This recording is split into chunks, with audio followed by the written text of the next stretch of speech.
Okay.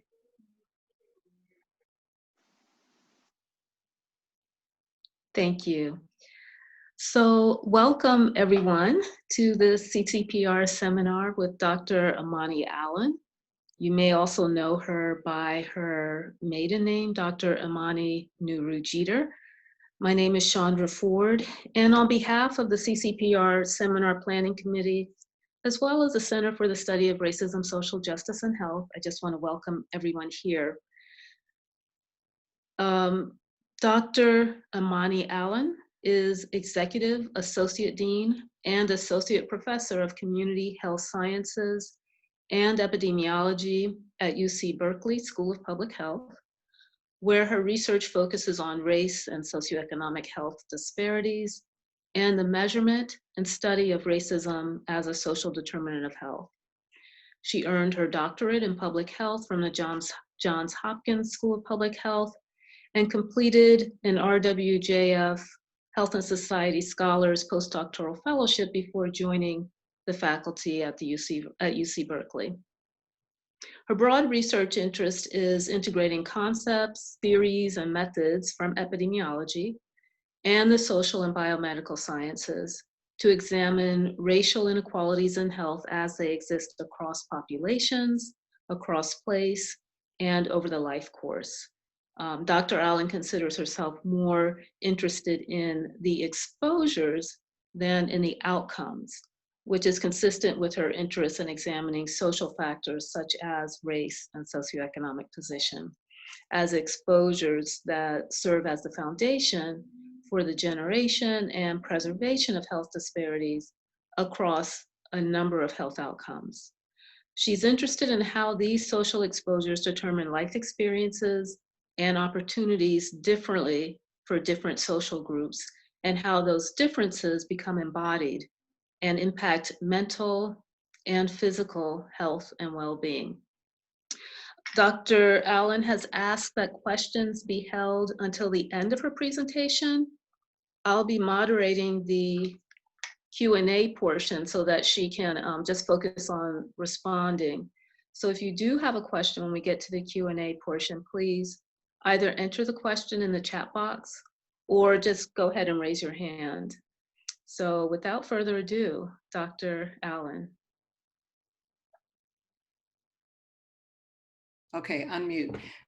Thank you, Dr. Ford, and thank you to the California Center for Population Research and the Center for the Study of Racism, Social Justice, and Health for having me, for inviting me to participate in this seminar series. It's a pleasure to be here, and I'm sorry that this has to be remote and not in person, but I'll look forward to some future in-person gathering. But it's truly a pleasure to be here. We have a population center at UC Berkeley, and it's one of the aspects of being at UC Berkeley that I really enjoy, because population centers, and similar to the Center for the Study of Racism, Social Justice, and Health, tend to be interdisciplinary spaces that really offer very rich interdisciplinary intellectual environments. And I'm sure it's no different at UCLA. So thank you again for having me.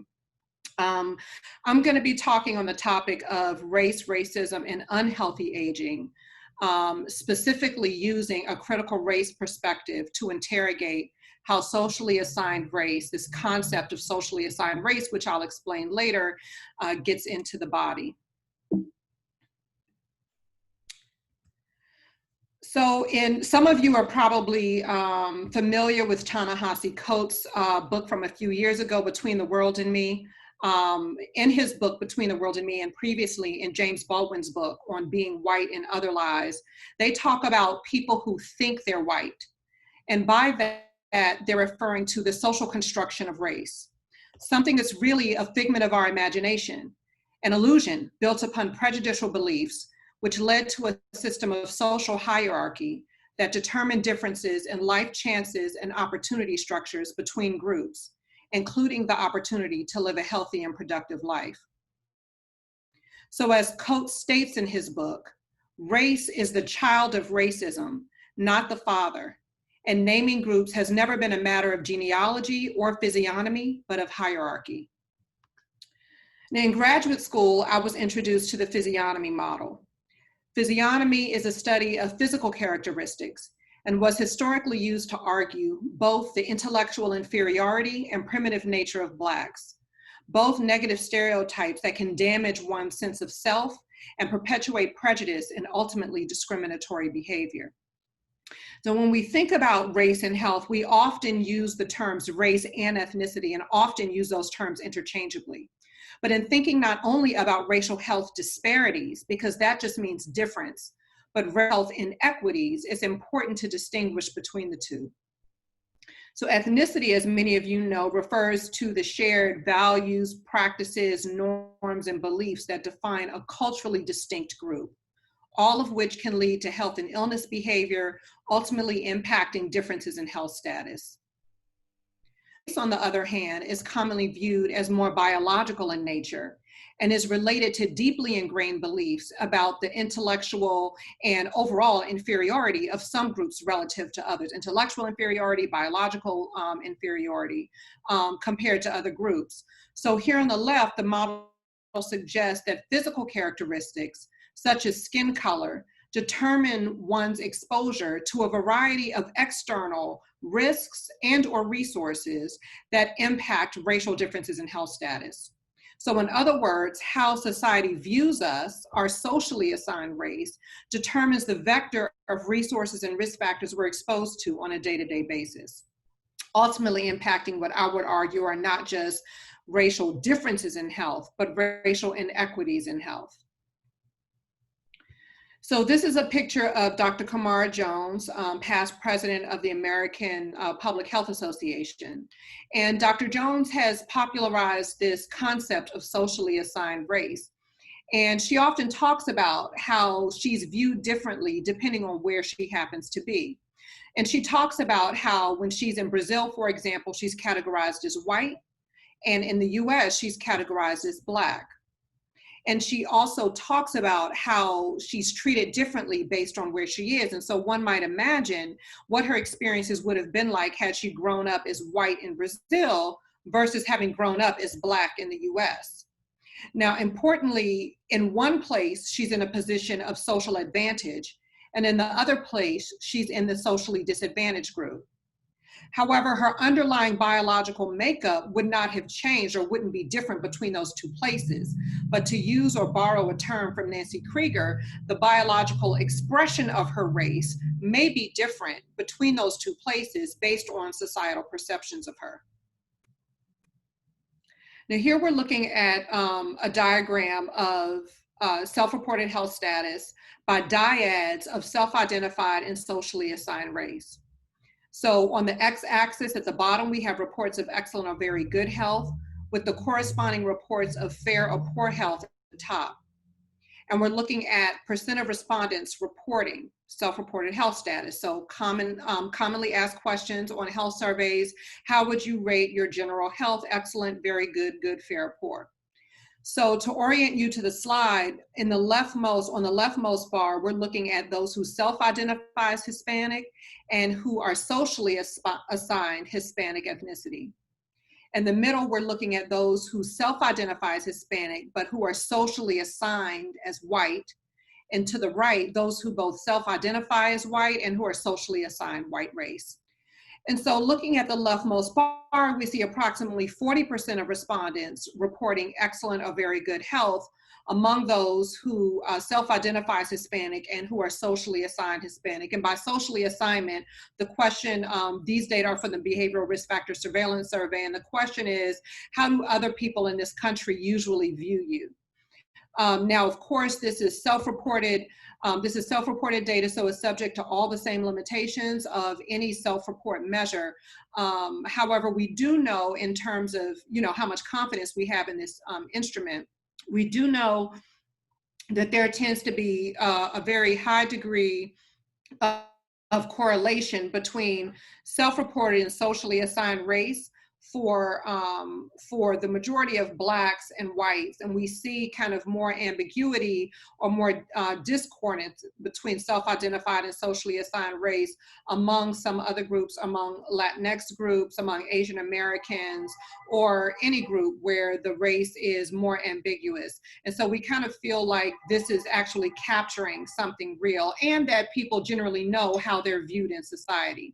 And despite there being a high correlation or a high degree of correlation between self-identified and socially assigned race among, say, Blacks and whites, there is still a segment of each of those groups where there seems to be some differences in how one would self-identify and how others would assign them, or how others would categorize them. So here we're looking at, again, 40% of those who self-identify as Hispanic and who are socially assigned Hispanic. And we see an almost 15 percentage point jump in going from socially assigned Hispanic to socially assigned white. And then a more modest increase in reports of excellent or very good health in going from self-identified self-identified Hispanic to self-identified white. And so here, clearly, the biggest jump that we're seeing is based on social assignment. And we see this pattern across a variety of dyads. And so if we look here, for example, at Native Americans, we see that those who self-identify as American Indian or Native American and are socially assigned as Native American, we see 32% reporting excellent or very good health. And then we see an almost 20 percentage point difference among those who self-identify as Native American, but who society views as white. And we see the same 20 percentage point difference if we look at mixed race groups at the bottom. And then we already talked about white and Hispanic at the top. And so what we're talking about here is health being determined largely based on how others view us. Now, one may ask, well, how much confidence can we have in this measure of self-reported health status? Now, what we do know about self-reported health status is that despite the fact that it's self-reported, it correlates very highly with more objective measures of health. So again, we feel fairly confident that we're capturing something real. So again, health being determined largely based on how others view us. And when we think about how others view us, racism and racial discrimination come to mind as two of those external risks, for example, going back to the physiognomy model, impacting communities of color. Now, similar to race and ethnicity, racism and racial discrimination are two separate terms, but that are often used interchangeably. So again, I think it's important to distinguish between the two. So racism has been defined as an organized system premised on the categorization and ranking of social groups into races, and devalues, disempowers, and differentially allocates desirable societal opportunities and resources to racial groups regarded as inferior. Racism then often leads to the development of negative attitudes, i.e. racial prejudice, beliefs, i.e. racial stereotypes, toward non-dominant stigmatized racial groups, and differential treatment, i.e. racial discrimination of these groups by both individuals and social institutions. And so this idea of racism and racial discrimination, again, we're thinking about in a variety of manifestations of racism, actually, when we think about racial prejudice, racial stereotypes, and differential treatment or racial discrimination. Again, we're talking about how others view us, and that being based on how others view us, and that determining how people are treated in society.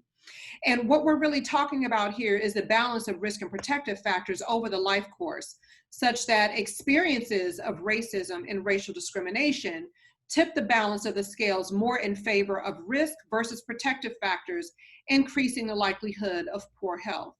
And this is over the life course. And when we think about risk and protective factors, this idea is not new.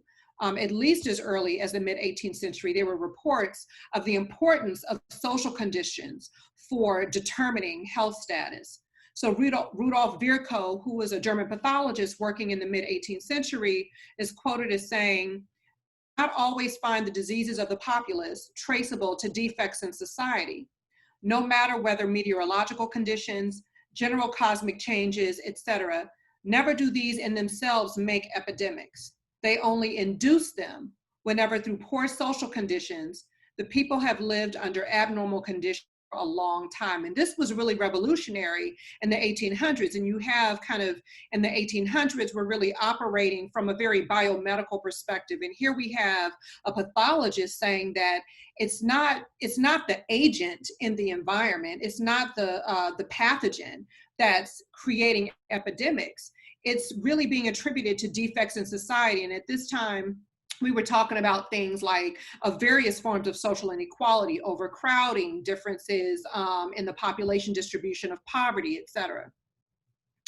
And so when we think about living under abnormal conditions for a long time, stress is one consideration.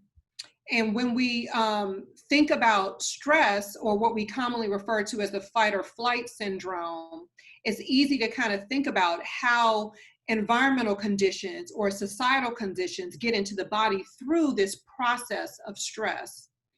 And so this slide shows the general adaptation syndrome, which was developed or coined by Hans Selye long time ago, and is still a mainstay, I would say, in health psychology and public health back in the 50s. I'm trying to move this bar out of your way.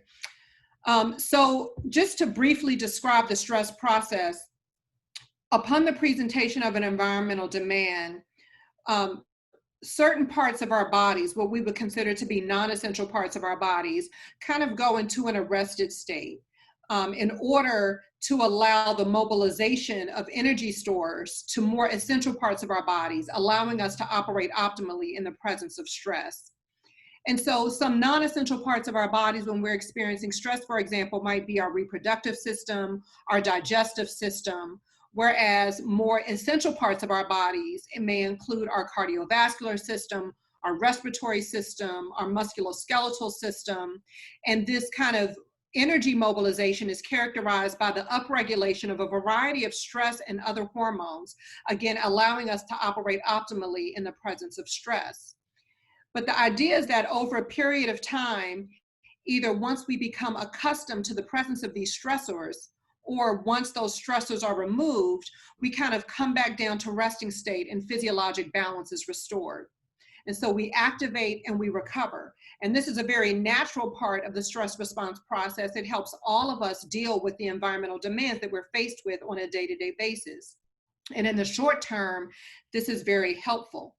However, over long periods of time, the overproduction and overcirculated stress hormones can become very toxic to our bodies, compromising our body's ability to regulate key biological systems, such as those systems that I just mentioned, those essential parts of our bodies.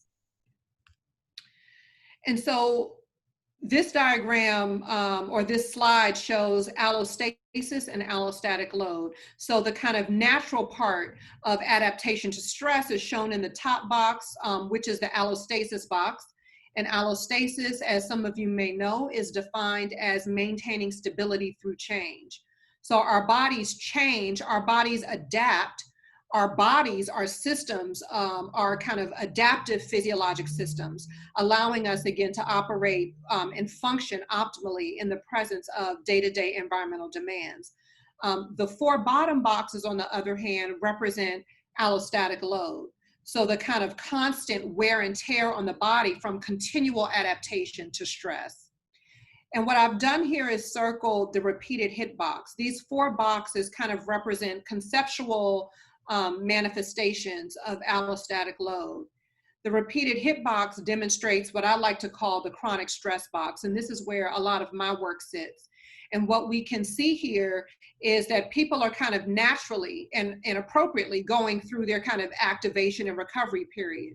However, they're being hit one after another with repeated stress experiences, that the end result is still this kind of overproduction and overcirculation of stress hormones in the body. Lack of adaptation, what we would like to see is the pattern demonstrated by the red line or the red triangles, where over a period of time, once we become accustomed to certain stressors, once certain stressors are no longer novel, that we kind of habituate. so that either after prolonged exposure to a stressor, or once a stressor is no longer novel and we're repeating a stressor that we have memory of, that our bodies will kind of habituate and we will no longer have that initial spike in stress and other hormones in the body. And what's happening with lack of adaptation is that instead of properly adapting or habituating, we're kind of mimicking repeated hits. In prolonged response, we can see that we're properly activating, but we're not recovering. And so there are a number of reasons why this might occur, which we can talk about later. But just imagine if what we're talking about when we activate is this kind of overproduction or upregulation of stress hormones in the body, and we don't recover, then perhaps the next time we experience a novel or repeated stressor, then this may be our new baseline of cortisol or epinephrine or norepinephrine in the body. And so then we spike up even higher than that. So you can kind of imagine the compounded biological effects when we don't properly recover from stress. And then inadequate response, you can see that we don't have a proper activation, which has its own set of physiologic consequences. And so those were kind of conceptual examples of allostatic load, definitions of allostatic load. But what I'd like to do is give you a more concrete example using cortisol, which is probably one of the most commonly assessed stress hormones in the public health literature. Partly because cortisol is so easy to collect and remains stable, relatively stable at room temperature. So allostasis, maintaining stability through change, we see that cortisol is very helpful in our day-to-day functioning. It helps us with having a proper glucose metabolism, having proper blood pressure regulation, having a proper inflammatory response, etc. However, overproduction or prolonged circulation of heightened cortisol in the body can lead to a variety of deleterious outcomes, including the list you see here. And so when we look here, we see risk factors for diabetes, for cardiovascular disease, hypertension. We see decreased bone density. So that's important when we think about the aging population, given that falls are the primary cause of morbidity in older age. And so falls and decreased bone density, one can imagine how that can lead to adverse consequences. So then thinking about stress, when I ask people, audiences, you know, how do you define stress? I often get responses that have to do with either the stressor, that thing in the environment that stressed me out, or I get responses that have to do with the stress response. I get nervous, distressed, I break out in hives, and this is from, say, groups of students that I've worked with, but even community participants in my qualitative work when I talk to them about stress. This is how they define it. And so what I'm doing here is providing a definition from two what I would consider to be giants in the field of health psychology, Richard Lazarus and Susan Folkman. And they've stressed as a process in which environmental demands tax or exceed the adaptive capacity of an organism, resulting in psychological and biological changes that may place a person at risk for disease. And so thinking about stress as not the stressor or the stress or the biological outcome of stress, but really as a process involving exposure to an environmental demand, appraisal of the degree to which that demand is threatening, and in thinking about appraisal of the degree to which that demand is threatening has to do with the part of this definition that says in which environmental demands tax or exceed the adaptive capacity. So each of us have a different capacity, a max of the amount of stress that we can handle. And that partially is dependent upon our perception of threat. So we kind of perceive or appraise a stressor as threatening or not. And then it also has to do with our appraisal of our ability to effectively manage or cope with those environmental demands. And it's really the intersection of all of these factors, the environmental demand, threat appraisal, and coping that together determine our biological response to stress. And I would argue not just our biological response to stress, but our affective, cognitive, behavioral, and biological response to stress. And so you can kind of easily imagine, listening to this definition, why it says that may, not that will place a person at risk for disease, but that may place a person at risk for disease. And this is where we're kind of thinking about the intersection of the environment and people, right? So I remember when I finished grad school, and I was doing a lot of work on income inequality, racial residential segregation, concentrated poverty, kind of area level, aggregate level social exposures, and the ways in which these exposures impact racial health disparities. And so when I left grad school and I came to UCSF and UC Berkeley, I was kind of carrying the banner of place matters. It's all about place and people don't matter. And once I kind of I ended up in my postdoctoral program talking to and spending a lot of time talking to health psychologists and reading the health psychology literature, and came to understand the importance of people and the stress process, and that it's not just place, but that the environmental demands, including demands that we experience because of the places in which we are born, live, grow, work, play, etc., that those demands are filtered through us as individuals. So it's really this kind of bidirectional interplay between the environment and biological organisms, or us as human beings being one type of organism. Now, where the majority of public health research has been is over to the right, where it says behavioral responses. And public health, of course, we like to tell people how to behave. We like to teach them about physical activity and having a proper diet and engaging in safe sexual practices, etc. But what we know from the literature is that despite behavioral responses, when we adjust or control for behavioral responses, we know that there's still a direct relationship between between environmental demands or the appraisal of threat and physiologic responses, one example of that being allostatic load. And so I've described to you kind of conceptually how we think about allostatic load, and I'm sure there are some in the online audience who are doing work with allostatic load as well. So this may be this may be familiar to you. But when we think of operationally, not just conceptually, about allostatic load as the wear and tear on the body from repetitive experiences of stress, but how do we operationalize allostatic load?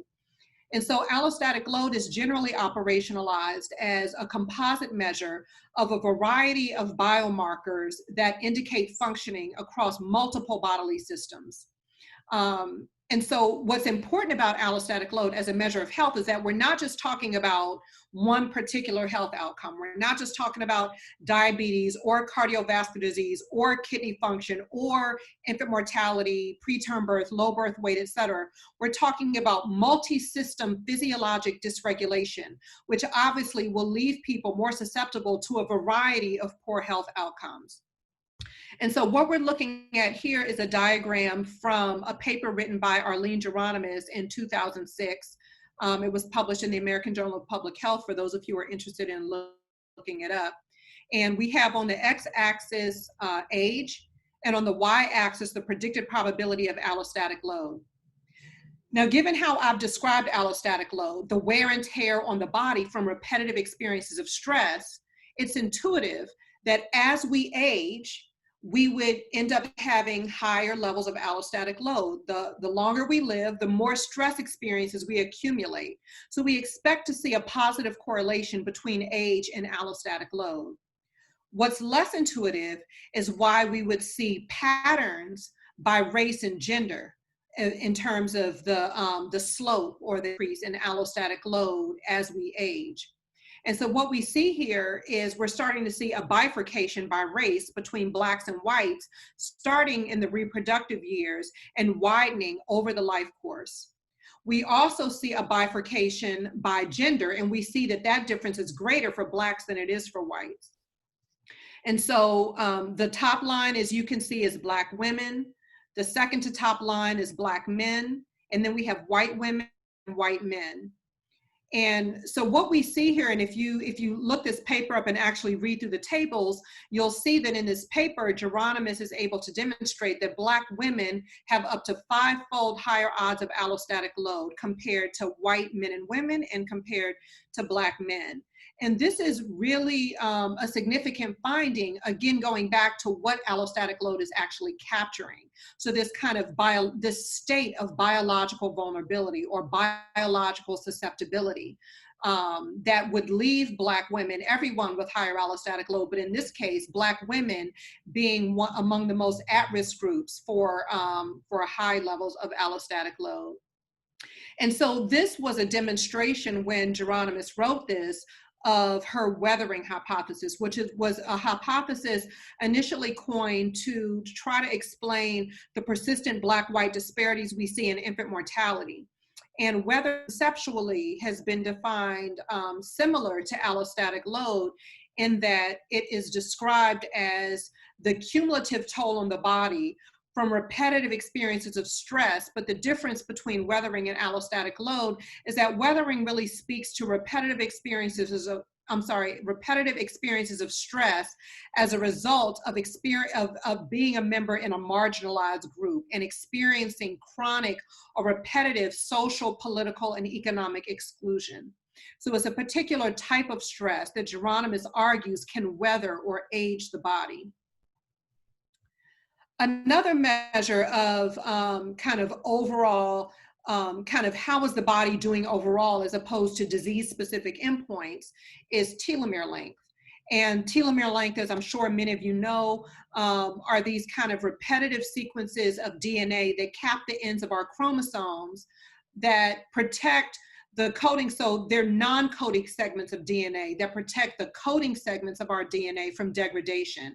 And as we age, our telomeres shorten as we age because aging is associated with cell replication, and with each cell division, we lose telomeres. So again, it's intuitive. The pattern that we see, if you look over to your right, is an intuitive pattern that as we age, we have our telomeres shorten.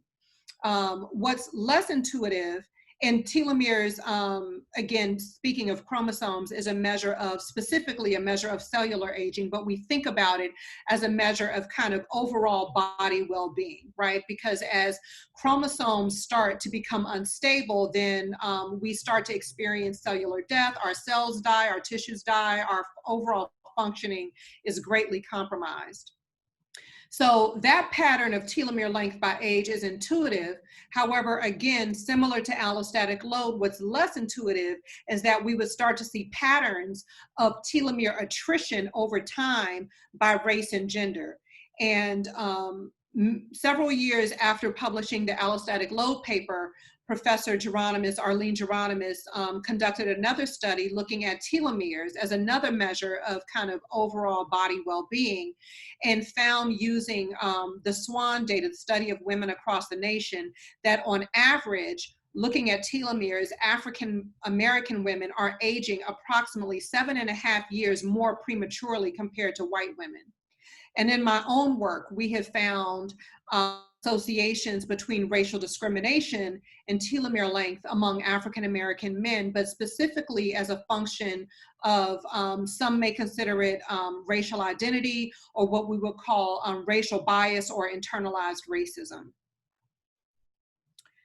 And so we see here, when we look at two measures, so allostatic load and telomere length, so two measures of overall kind of body functioning or well-being, we see African Americans doing worse, and we also see Black women as a particularly vulnerable group.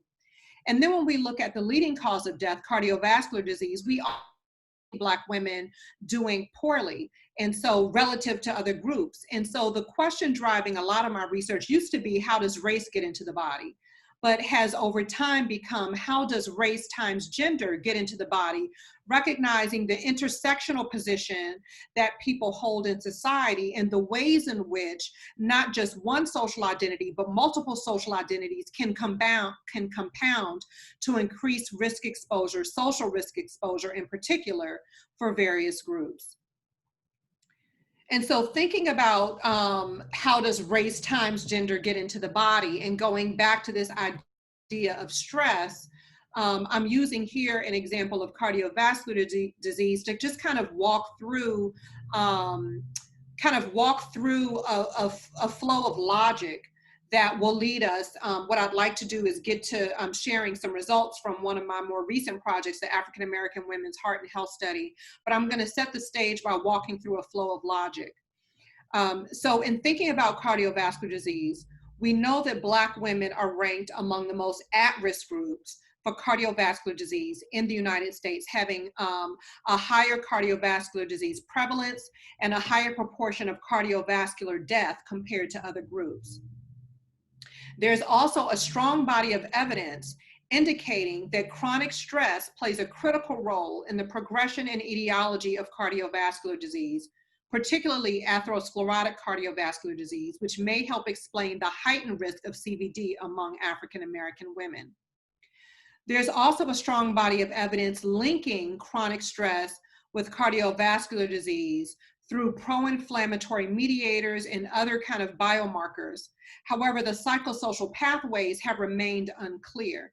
And so for the majority of this work, we see that there's been kind of a focus on physiologic mechanisms with limited attention paid to the psychosocial processes regulating those physiologic mechanisms. And so that's one gap that I want to highlight there, kind of attention to psychosocial processes.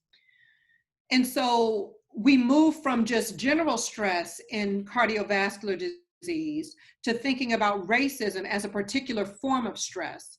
And what we know about racism stress is that racism has been reported as a chronic stressor among African Americans in general, but also among African American women, with upwards of 2/3 of African American women reporting exposure to racial discrimination at some point in their lifetime, with most reporting multiple experiences. So this idea of chronicity. We also know from the literature that Black women report greater psychological distress from racism compared to African American men. And the one caveat that I would give here is that I'm not necessarily convinced that this is a true difference between African American men and women. I think that we know from the psychology and the psychosocial stress literature that men and women express their distress differently. And so it could be that here we're not capturing the right measures to actually have a stronger sense of how African American men are responding to stress. So for example, behavioral kinds of expressions of distress, as opposed to survey type questions that ask about experiences of psychological distress. We also know that African American women, and I should be saying, in some of these studies, you hear me going back and forth between African American women and Black, and that's because some studies specify African American, other studies specify Black, where Black would capture African American, but is not necessarily limited to only African American as opposed to Blacks overall. But Black women, I'll just use the term Black women, use unique cognitive appraisal strategies and coping styles. They report this specifically in response to racial discrimination relative to other forms of psychosocial stress. Now, going back to an earlier slide that I shared with you, the general adaptation syndrome, I mentioned that this has kind of been a bedrock of work on stress and health for a really long time. And the idea is that the body responds in uniform ways to any given type of stress. But more recent research suggests a slightly different model around integrated specificity, which suggests that it's not just that the body responds in a certain way for any given stressor, but the specific type of stress actually matters. And that is the specific type of stress exposure in interaction with specific threat appraisals. So some people may appraise certain stress exposures as threatening, whereas others may appraise that exact same environmental demand or stressor as challenging.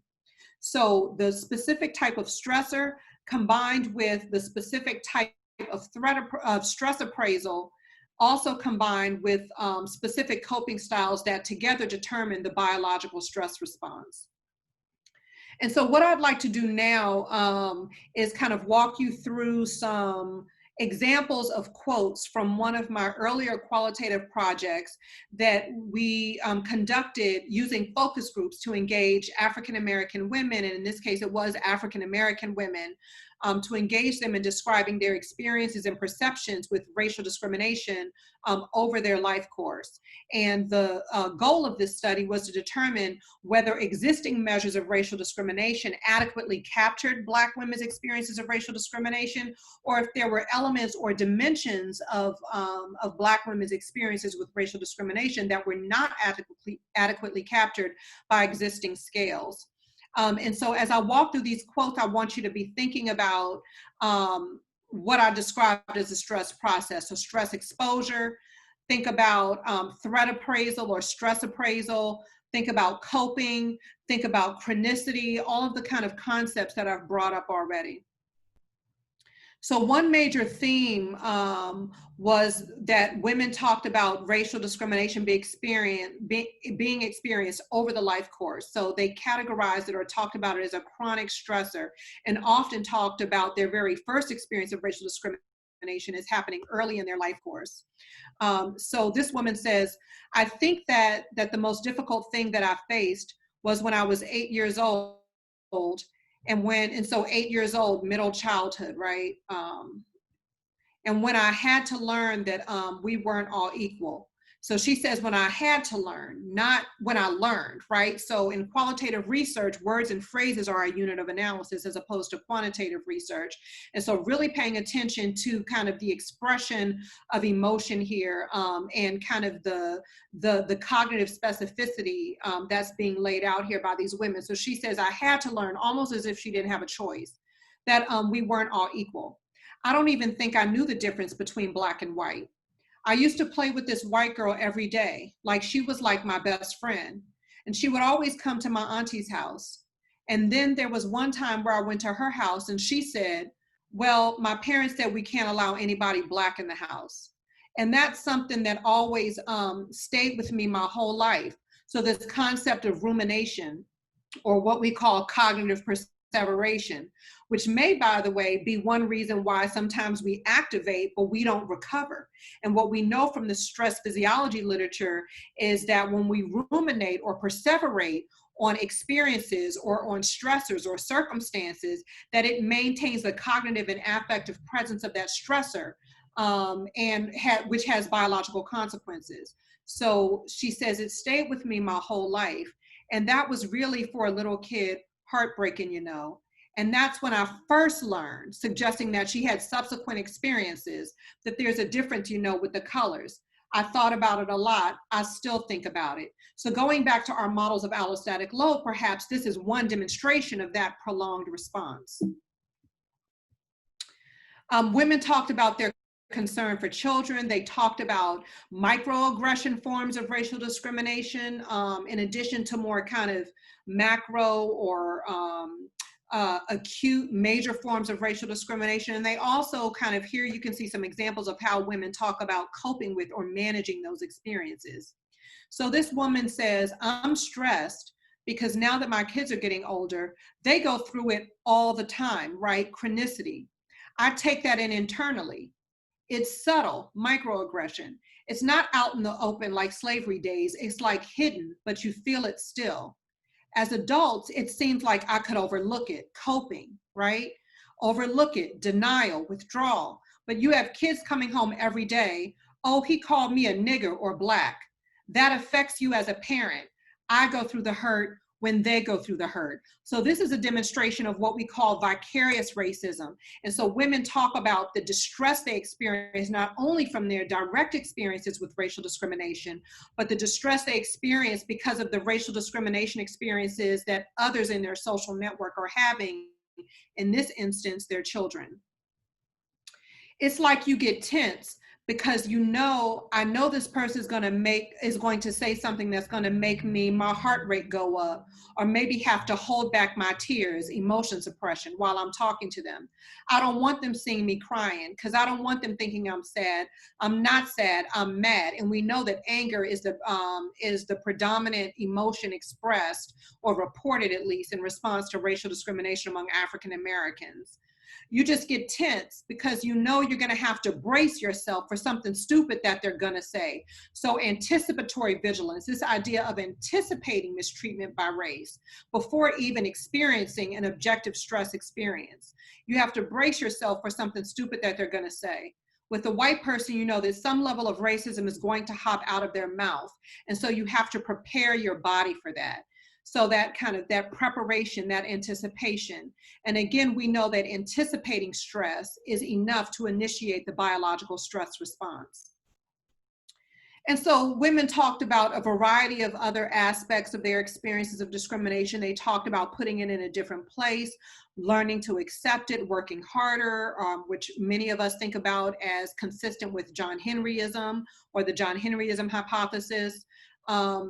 Last one woman said, it's just the skin you're in. It's just another part of your life. And that actually ended up becoming the title of our paper.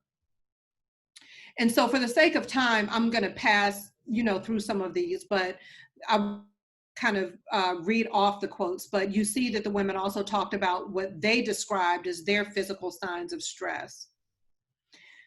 And so one of my frustrations, at least with the literature, has been that when we look at the racial discrimination in health literature, at least in public health, the majority of studies have examined the association between the environmental demand or stimulus, so administering a scale, asking people to report on racial discrimination, so the environmental demand, and looking at the association between that and some distal health outcome, while neglecting to capture what we know are two key elements of the stress response process. Threat appraisal, which here is indicated by perception of threat, and coping responses. And so that's an area that I'd like to zero in on for the remainder of this presentation. And so with all of this in the backdrop, this was kind of my motivation, or again, the flow of logic that motivated my one of my more recent studies, the African American Women's Heart and Health Study, which was intended to really more accurately capture the stress response process. So being sure to include measures of stress exposure, appraisal, coping, and a variety of responses, cognitive responses, behavioral responses, biological responses, et cetera. And so we recruited a community sample of 200 African-American women, 30 to 50 in the San Francisco Bay Area. I'm going to jump to some of the results, but I'm happy to talk about the study design a little bit more in the Q&A if you like. But this was a propulsive sample. This was kind of designed as a pilot study to really get some pilot data for a subsequent grant project. But I would say, despite that I'm actually not convinced that random probability sampling is the best way to collect data from African Americans in general, because for a lot of reasons, one being the very high degree of not only medical but institutional mistrust among African American communities because of past inconsiderations, which we can also talk about in the Q&A period if anyone is interested. But in addition to that, what we tend to see with these probability and sampling techniques, specifically among African Americans and other marginalized communities, is that the response rates tend to be quite low. So what you end up having is really not a random sample of your target population anyway. And so our goal was to really conduct propulsive sampling in order to make sure that we captured a group of respondents or participants that, at least in qualitative research, we would say that have experience with the phenomenon of interest, i.e. racial discrimination, but that we also were able to maximize variability in key constructs of interest, including racial experiences of racial discrimination and also socioeconomic position. I wanted to make sure that we captured kind of a socioeconomically diverse group of women. And so we used a variety of recruitment strategies, which again, I'm happy to talk about later. This slide just kind of shows, is a snapshot or an example of the variety of measures that were included in this project. So various ways of capturing racial discrimination, a bunch of psychosocial measures that we thought may either exacerbate or attenuate the association between racial discrimination and health, with an eye towards being able to identify factors that might be logical avenues for intervention. and then a variety of both self-reported and more objective health outcomes, and a wide range of sociodemographics. And so this is where we are now, me and my research group kind of digging into the data and trying to see what we're finding. And so I'll just walk through a few examples for you, and then we can open it up for Q&A. So this first paper, Racial Discrimination, Educational Attainment, and Biological Dysregulation, our aims were to examine the association between racial discrimination and physiologic dysregulation, which we operationalized as allostatic load. And then importantly, to look at the degree to which that might be modified by educational attainment. And this was to try to get, so this study was conducted among African-American women, specifically to capture the intersectional perspective or what's happening at the intersection of these social identities, race, but then thinking about race, gender, and at least one indicator of socioeconomic position, educational attainment. So this really is trying to capture that three-way dynamic. And so the measure of racial discrimination that we used in this study was Krieger's Experiences of Discrimination Scale, which you can see here. I'm sure many people are familiar with it. And this measure of discrimination is unique in that it asks people to report on experiences that are primarily acute experiences in institutional settings. There is one measure in one item in this original scale that asks about experiences on the street or in a public setting. We removed that item to keep this measure kind of consistent with more reports of experiences within institutional settings. And you can see here the frequency of reports of the different items that were in the scale. So the most frequently reported experiences being here on the street in a public setting. But again, for our analysis, we excluded that item, but I wanted to include it here just for to be comprehensive. But then you see kind of a close second being from the police or in the courts, at work or getting hired and getting a job. And this is kind of survey research, but I can say that in our qualitative research, African-American women talked about work or work-related or workplace discrimination being a primary source of racial discrimination for them. And so this slide shows the different biomarkers. We included 15 different biomarkers in our measure of allostatic load, capturing functioning across these different physiologic systems that you see here.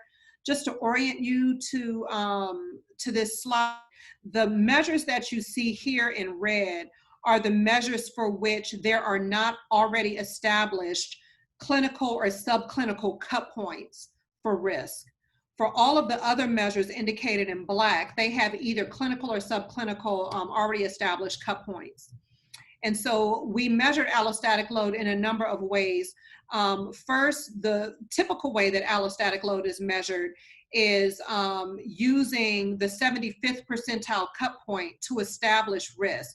So if you're in the top 25th percentile, you get a 1 for risk. And if you're below that, you get a 0 for not at risk. And here we're using the 75th percentile cut point for the biomarkers indicated in red, but the subclinical, established subclinical cut points for all of the other biomarkers that are indicated in black. And this makes sense for allostatic load because allostatic load is really meant to be a subclinical indicator of physiologic functioning or dysregulation, not indicating incident disease or clinical disease. However, because we were also interested in more severe dysfunction, we also created a 90th percentile cut point measure where for the items indicated in red, we use the 90th percentile cut point, 1 and 0 for at risk and not at risk. And for the indicators in black, we use the clinical cut point as opposed to the subclinical cut point. Now, obviously, both of these are dichotomous measures, and so there are concerns about misclassification. And so to try to do a little bit better, we establish a more graded measure of allostatic load by looking at using the interquartile range to establish risk for the biomarkers indicated in red. So the 25th and the 75th percentile cut point there. And then for the other biomarkers in Black, we use both the subclinical and clinical cut points to, again, establish a more graded risk assessment. And so here's a snapshot of our sample characteristics. You can kind of see that our sample is doing generally well. If you look at the bottom, I don't know if this bar, I'm assuming that what you're seeing is what I'm seeing, which is that this zoom bar is masking some of the data. Okay. So you can see at the bottom that in terms of those taking medication, this is a generally healthy sample. Even looking at health behaviors, it's a generally healthy sample with the exception of physical activity. And then you can see that it's, you know, kind of well distributed in terms of socioeconomic status. Here, looking at racial discrimination, we see 25% of the sample reporting high or very high levels of racial discrimination, with 44% reporting no or low levels of racial discrimination. And then again, the allostatic load distribution here, you can kind of see that, again, it's a generally healthy sample. So 15 biomarkers for the AL75 and AL90 measures. That means the scores go from 0 to 15. And you can see the allostatic load scores are relatively low. And the IQR measure, the scores go from 0 to 2, 0, 1, 2 for low, moderate, and high levels of allostatic load. And so on a scale, on a score from 0 to 30, again, you can see 11.45 being relatively low. So again, a generally healthy community sample. And this was our main finding in the paper that I want to highlight here. And so what you see here is on the x-axis, levels of racial discrimination, and on the y-axis, allostatic load. And so if we first start with the solid line, if you can follow my cursor here, what we're looking at is the pattern for those in the higher education group. Here, we just dichotomized education at having more than a high school diploma versus having less than or equal to a high school diploma. And what you see here are a few things. First, we use moderate as our reference category, and I can explain this more in the Q&A if you're interested. But we use that as our reference category. And compared to moderate, we see that those reporting lower levels of racial discrimination have lower levels of allostatic load. We expect to see that. That's very intuitive. What's less intuitive is that we would see those reporting very high levels of racial discrimination having lower levels of allostatic load relative to the reference group, right? So one of the things that I'm sure all of you can speak to is the ways in which sometimes collecting data and doing these studies, while they give us some information, they also just introduce a lot more questions. And so we're trying to figure out right now what's happening here and also what's happening here.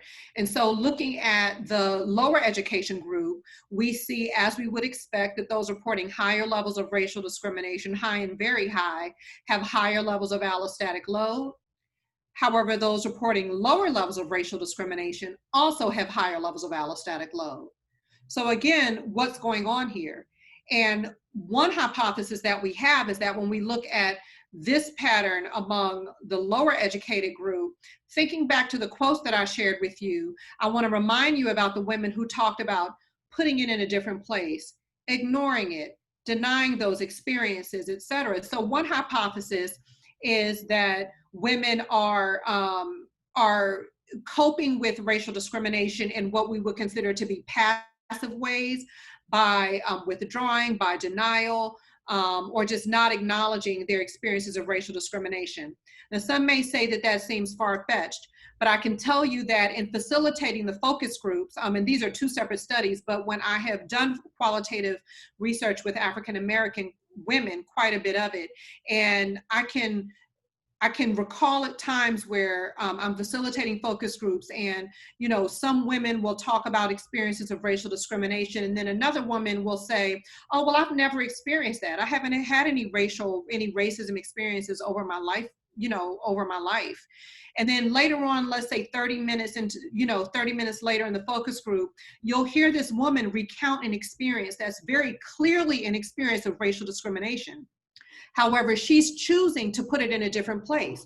Perhaps this is a way of her coping with or protecting herself from experiences of racial discrimination. So we're wondering if coping is having something to do with these, the counterintuitive patterns that we're seeing here and also here. So for example, here, one hypothesis is that we know that in the literature that acknowledging, so there's a whole literature around self versus system blame. Mm-hmm. And we know that blaming or acknowledging racism as a function of something that's systemic and blaming others as opposed to blaming yourself is health protective. And we also know that that this kind of system blame is more prominent among higher socioeconomic groups. So that's one thing that might be happening here in terms of coping, is just acknowledging racism, and that being one reason why we're seeing this health protective effect among those reporting very high levels of racial discrimination, specifically in the higher education group. In our study, we also measured internalized or racial bias using the implicit association test.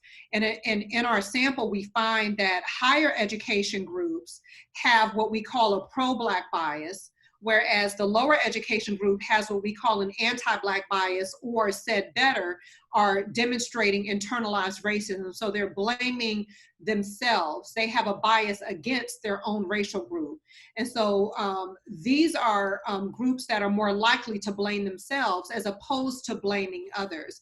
And so that's another reason why we think that there might be some coping things going on here explaining this pattern. So this is the AL75 result, and this is the AL-IQR measure, the IQR measure of allostatic load, and you can basically see the same pattern. And so this was a really, what's really phenomenal here is the complete opposite pattern between these two different education groups. And then I'm going to speed through some more findings so I can close in about 5 minutes and open it up for Q&A. So in another study, we wanted to look at the everyday discrimination scale and think about the ways in which how you measure discrimination is really important, right? So, the women in our focus groups talk about experiencing major and more subtle forms of racial discrimination. So we were interested in kind of comparing whether or not the association between discrimination and allostatic load was the same based on the instrument that we used. So the EOD being more major institutional setting racial discrimination, and the EDS being more kind of subtle microaggression forms of racial discrimination. And what we see here is, you can see here in the green, using the EOD measure, we see the same pattern we saw for the previous results that I showed you for the high education group. And we don't see really any associations for the EDS measure. And that's what this table is basically just showing you, the numbers that go along with that. We've also looked at telomere length. I think I'll skip this just for the sake of time, but definitely demonstrated an association between racial discrimination and telomere length, also modified by this, by the implicit association test, so looking at racial bias. And we've seen these, we showed this result for both telomere length as well as for hypertension. And so basically just what you see here is that for those with a pro-Black bias, we see higher levels of racial discrimination being protective, but those with an anti-Black bias or internalizing racism, we see the opposite. I'm gonna skip these preterm birth findings. And this is a more recent study that was published in the Annals of New York Academy of Sciences, where we looked at Superwoman schema as a moderator of the association between racial discrimination and allostatic load. So again, for the sake of time, I won't go through these findings in detail, but what I want to mention is that Superwoman schema is a measure that was developed by a colleague of mine, Cheryl Woods-Giscombe at UNC. And Superwoman schema is this kind of what we consider to be a culturally specific form of coping or an orientation to managing to managing one's experiences of racial discrimination, so much so that it becomes a schema, a part of one's day-to-day living, part of their orientation, the way that they see themselves in relation to the world and to others. And Superwoman schema is really this kind of combination, kind of constellation of coping strategies that are comforted by African American women. And what's significant here is that when we look at the coping literature, we often see these kind of dichotomous ways of thinking about coping. So either you're an active coper or you're a passive coper. You're a problem-focused coper or you're an emotion-focused coper. And what we see here is African American women really using a combination of these different coping strategies. And so Superwoman schema includes this kind of these different dimensions, one being this obligation to present an image of strength, even when one doesn't feel strong, feeling an obligation to suppress emotions, feeling this kind of intense resistance to being seen as vulnerable or dependent on others, having an intense motivation to succeed, and feeling this obligation to nurture and take care of others while neglecting one's own self-care. And so we looked at these elements in relation to racial discrimination, and not surprisingly found that the different dimensions of Superwoman schema moderate the association between racial discrimination and allostatic load, but they do so in different ways. There's not a uniform pattern. The different dimensions do different things. But what's relevant here that I want to just hone in on is not necessarily what each of the dimensions do, but the fact that there are learned and culture-specific coping strategies that African American women commonly report, and we've seen this across a number of qualitative research projects, including my own, that we are seeing kind of modify this association between discrimination and health. And this gets back to the idea that it's not just about discrimination and health, it's about also understanding the larger stress response process and thinking about the appraisal of threat and coping. And so what I want to just close by saying is, you know, there is tremendous relevance of these and lots of other findings of probably many of you in the room when we think about why some groups live sicker and die sooner than others. This paper was a seminal paper written by John Castle in the year of his death. And in this paper, he says that throughout all history, disease has not been prevented by finding and treating sick individuals, but by modifying those environmental factors facilitating its occurrence. So it would be easy to look at these results and say, oh, we need to teach people how to cope better. And certainly, you know, we're not gonna do anything about racism tomorrow or the next day. However, you know, I would argue that it should certainly be a long-term strategy in not only raising awareness about racism and various manifestations of racism, racial discrimination being one of them, racial prejudice and stigmatization, which are societal, not just what happens between, not just interactions between individual people, but societal exposures that we can actually have an impact on, and that really should be the target of our interventions. But in the meantime, people are dying, and so we do need to figure out what to do in the meantime. And we know that there are various ways of thinking about population health approaches. And so the one thing that I'll say here is that we want to be mindful of the population approaches we use and not just say, oh, we're going to use a population approach as opposed to an individual approach. Because when we do that and we administer population level strategies, sometimes all we do is magnify inequities because of this, what's shown in this slide, which is really differential intervention, a differential intervention effect, which speaks to fundamental causes and the ways in which certain groups that are not disadvantaged can use their resources to take better advantage of interventions where other groups are kind of left behind. And so, yeah, I think I'll end there, and maybe we can talk more about population health strategies in the Q&A. And just to kind of bring this to end on a note that's kind of relevant to what we're experiencing now, is how do we think about population health approaches when we clearly see that the most current health risk that we're dealing with is one that is also disproportionately impacting communities of color in general, but also in particular African Americans. And this, you know, is not a new pattern. it's, you know, COVID-19 is doing nothing but shining a light on very long-standing racial health disparities in this country. Well, thank you very much for the very rich conversation. And I already have a couple of questions. So if you all have questions, please go ahead and enter them into the chat box. You can chat them to me directly, Chandra Ford, or if you prefer to ask your question verbally, I think there's a way, Becca, where people can just be unmuted and do that, correct?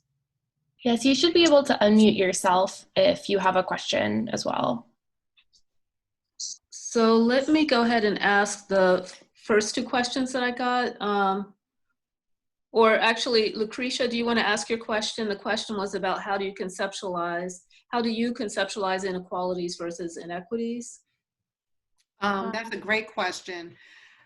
So qualities, I mean, I guess that depends on what perspective you're coming from. If you're coming from an intervention perspective, then I would say equalities, we think about equalities as giving everyone the same thing versus inequities, which would be distributing resources according to need, which is really addressing the inequities, the groups that are most in need. But not only that, also recognizing that the inequities that exist are due to this, have to do with the non-random distribution of health risk.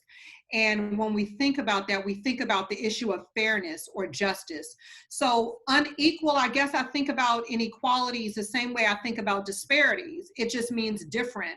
Whereas inequities has to do with why do we see these inequalities? And equity suggests that the reason why we see these inequalities is because of the unfair or unequal distribution of social risks, I would argue, across the population. And then social risk, the uneven or inequitable distribution of social risk then breeds inequities in health risk. We have a question from Rebecca Israel Cross. Rebecca? Hi, Dr. Allen. Thanks for your talk. So my question is related to how we tease out the differences between the acknowledgement of experiences of racism and then actual experiences of racism. I know I'm like really deep in the residential displacement literature right now, and a lot of research on eviction talks about how people who experience eviction in self-reported studies actually don't admit to experiencing eviction, but obviously eviction still has important impacts on their health. And so I feel like there's the same thing happening with racism. And so are there ways that we can kind of distinguish between like people who are not acknowledging that they've experienced racism, even though they are, and like and what are some of the measures that can do that?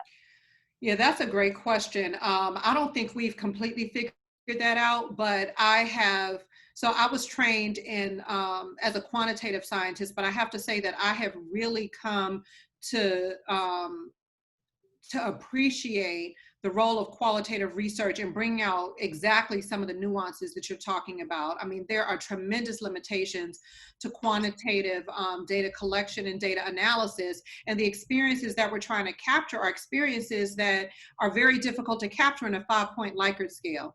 The other thing that we know is that there are words that are loaded words or loaded terms that sometimes can be very off-putting to communities. And these are the kinds of things that are reported in qualitative research. And so I think that qualitative research is a really great way to collect this kind of information and to inform ways of developing quantitative measures that might better capture the experiences that people are having. So if people are aversive to admitting racial discrimination, what words should we actually be using? One of the things that I'm doing with our qualitative data is working on developing, excuse me, I need to plug my computer in, is working on developing quantitative measures, so doing some measurement development work. And we were really specific about looking at the qualitative data that we have and actually using women's real words in order to populate items for other instruments. And so one instrument that we just finished validating, and we're working on the paper for it now, is an instrument on anticipatory racism stress, for example. And that's something that really grew out of the qualitative data. And you may remember some of the quotes that I shared. So I think that qualitative data is one way. And the reason why I'm saying that is because in qualitative research settings, you have an opportunity to really build trust and rapport in ways that you can't. When in our group, women would say, oh, I've never experienced that. That may have been early on in the focus group, but later on, once people started feeling more comfortable, they would start to acknowledge racism in ways that they weren't willing to acknowledge initially. So that brings up a question for me about whether or not those are the people who are reporting no to the instruments that we administer when we say, have you experienced racial discrimination, whether or not they say no, but their bodies are still telling the stories. And might that be why we're seeing some of these counterintuitive findings, especially when we look at the cardiovascular literature. And then I also, there was another part of your question, I think, or something else I had in mind for responding to it anyway, and I've now forgotten it. Did I answer your question? That was one part of your question. Yeah, that was it. That was it. I think the question was, the additional question was, are there any existing measures? But I think your point is that we need to create them. Right. Well, I was going to also mention the implicit association test. And I think there's a lot of controversy around using the IAT, and it's certainly not perfect. But what I like about the IAT is that it's not about, and so the IAT, what I should mention is that you can administer the IAT to, say, like we did, Black women, and ask them about their own group and try and say an out group and ask them if they have, bias one way or the other. And we looked at it from the perspective of internalized racism. But you can administer the race IAT to multiple racial groups and assess how groups feel about themselves, but also how they feel about other groups. And that's an implicit, unconscious way to assess racial bias against other groups. And so we're actually using this measure now on an aggregate level, trying to get a sense of kind of contextual or aggregate area level anti-Black or racial bias, and actually not just about Blacks, looking at this right now with respect to Asian Americans because of all the xenophobia that's going on around COVID-19. So I do think there are ways that we can capture non-explicit reports that may help deal with some of the reporting bias that we're seeing, but I still think we have a long way to go. We have a question from OK. Hey, good afternoon. Hi, Dr. Allen. Thank you so much for your talk. I'm a doctoral student at GW, and I'm actually doing literally what you are doing, but on behalf of Black men. And so I appreciate your work, and I've actually been citing you in my lit review that I'm growing out. So thank you for your. And thank you for your work. I look forward to being able to cite you. Thank you. So I think my question was kind of already answered. I was asking about, from a methodological and measurement standpoint, what studies might be out there that leverage the intersectional life course approach, whether there's from a mixed method standpoint, and or quant and qual, and then using SEM, kind of like the path analysis, and using race and gender as correlating variables, and then using racial discrimination as a mediating variable amongst other variables. Does that make sense? Because I'm literally learning this like this semester is what I've picked up on. So I want to kind of put that question out there to kind of get your thoughts on that. So that's my first question. And then just very quickly, the coping hypothesis piece that you mentioned.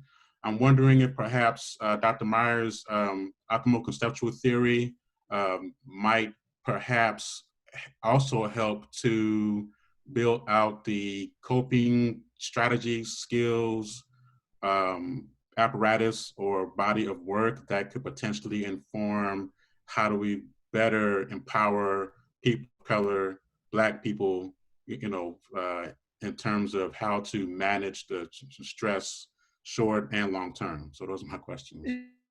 say again, which conceptual coping framework did you mention? Yeah, so Dr. Linda Myers is the optimal conceptual theory.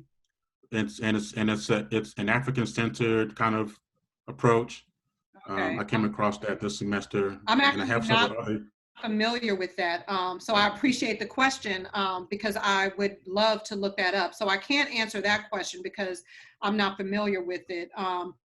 But from the perspective of what you're saying about it being kind of African-centered, kind of culture-specific, I do think that we have to start thinking about differences in the ways that different groups of people cope, recognizing that there may be differences across groups, but also a tremendous amount of variability within a group. So to get back to the first part of your question, one of the strategies that I have become a big fan of, which you've obviously already discovered in your work, is conducting within group studies. And that's because, and it's not to say that comparative studies are not useful, they're incredibly useful, especially for what I consider to be surveillance type studies, which is identifying the fact that disparities do exist. And the only way to do that is to compare across groups of people. However, I think that those comparative types of studies are very limited in answering, once we identify that disparities exist, I think they're limited in identifying why and how, or in answering the question why or how. And so and there are a number of reasons for that. So one of the things we see in the discrimination and health literature that has become more popular is administering a given discrimination scale, say the EOD or the EDS, and administering that to a group, a sample, a multiracial sample. However, I would argue, and I'm working on another qualitative project now where we're looking at the implications of doing something like that for validity in epidemiologic studies. And so the argument is that the experiences, what Black people mean when they report experiences of racial discrimination is different than what white people mean when they report experiences of racial discrimination. And both groups report experiences of racial discrimination.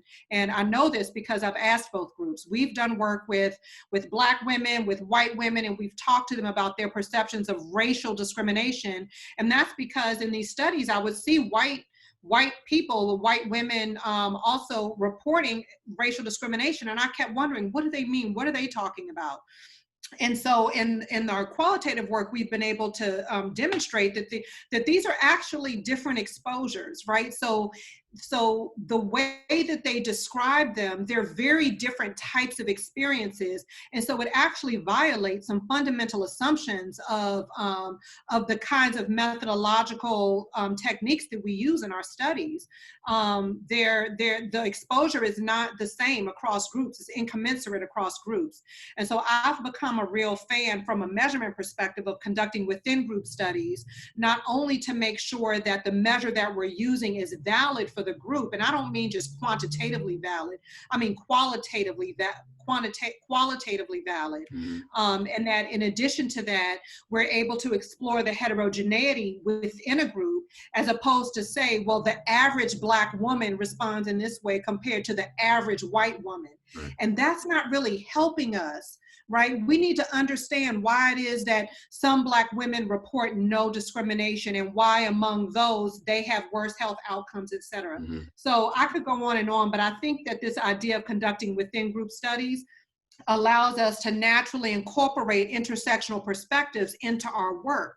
So I'm really interested in the kind of unique social location of Black women. You're specifically interested in the unique social location of Black men and what that means. So while we need to continue doing comparative work, I think this within group work can be really helpful and can allow us to maximize the target sample that we want without having to cut it, you know, to create to run interactions of race, gender, and all these kind of other groups, kind of limiting the sample size or the cell size that we have.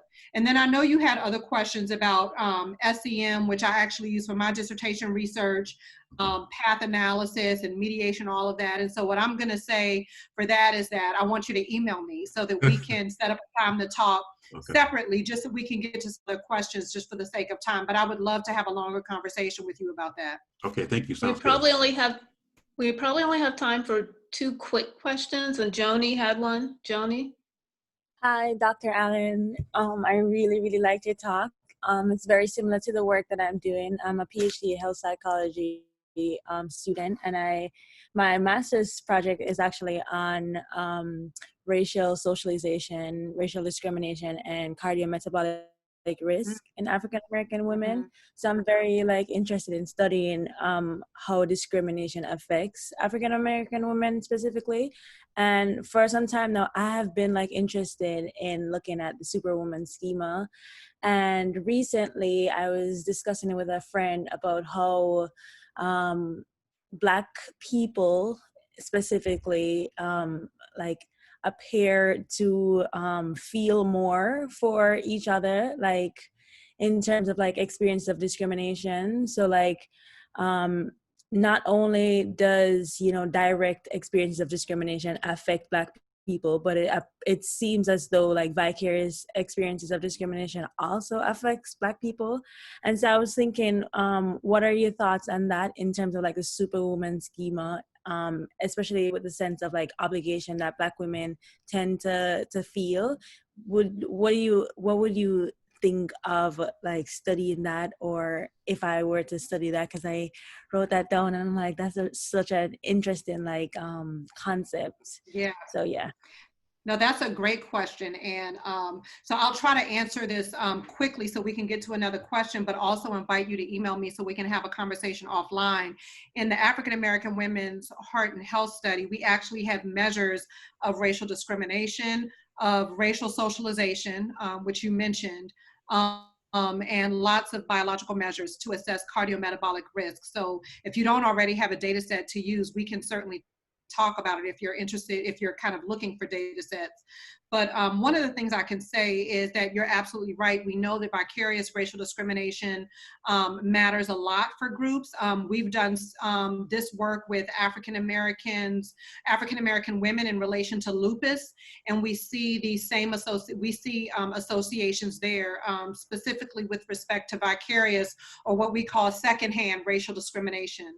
I think with respect to Superwoman schema, one thing that I wanted to mention was 2 concepts. One, we know that there's an experience of what we call person-group discrimination discrepancy. So sometimes what we see in African Americans is that they will, instead of reporting the discrimination experiences that they have, so they'll report no or a low frequency of racial discrimination for themselves, but they identify very highly with the discrimination experiences of Blacks overall. So there's a discrepancy in reporting personal versus group discrimination. So if you look up, you'll find literature, it's called person-group discrimination discrepancy. So that's one, and I would argue that that's consistent with this concept of vicarious racial discrimination, and specifically for Black women, this idea of network stress, which is part of what's captured in Superwoman schema. And this idea of women's very intense concern for their children and others in their social networks. And we know in general, regardless of race, that women report higher levels of network stress than do men. And for Black women, we know that that network stress seems to be particularly elevated for women's children, for their spouses, and others in their close social network. So I definitely think you're onto something. We haven't examined the racial socialization data yet in our study. And I would say another element that's important in your question is racial identity, because part of identifying with the experiences of your group is the degree to which you feel connected with your group. And there is variability in reports of racial identity. So if you were to look at the MIBI scale, the multi-dimensional inventory of Black identity, the cross-racial identity scale, we have measures of both in our study. And so that was also something we're interested in looking at. But I think that you're right on, and would encourage you to continue along that line, but to also think about maybe measures of racial identity as well. Thank you so much. So we're actually out of time. And I have to say, this has been a great conversation. Also, this is a great turnout. So thank you everyone for coming. And Anna, do you have any comments about, for instance, the next talk, the next seminar, or any other announcements that people should know about before we conclude? Yeah, actually our next seminar is going to be on Thursday because we're doing a co-sponsor with PPAS. I'll be sending out the email for everybody. So next week it'll be on Thursday instead of Wednesday, and then the following week after that will be again on Wednesday. Okay. Well, thank you, Amani Allen. Thank you, everyone. Thank you for your time and attention.